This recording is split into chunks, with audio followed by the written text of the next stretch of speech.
Кен өте сезімтал адам еді. Сезімін және шығарып отыратын, тез білдіріп отыратын, жақсы көре білетін.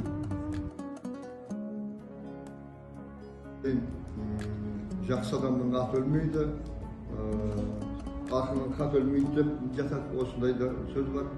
Сондықтан да Арекең туралы тек қана жақсы сөздерді айтуға болар еді.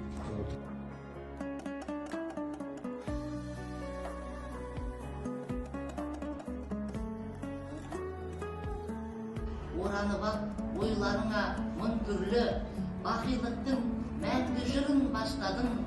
Жан тәніңмен сүйген халқың жұртыңды, ар көкем-ау, қалай қиып тастадың.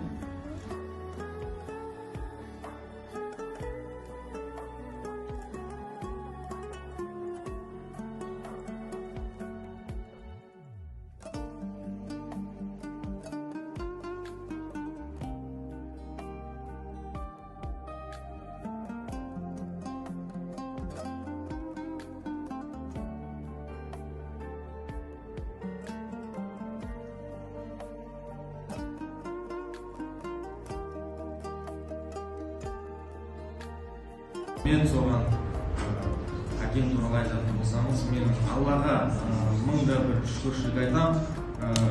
Мен Арғынбайбек болсын, баласы болып, Алла тағалам осы өмірге алып келгеніне.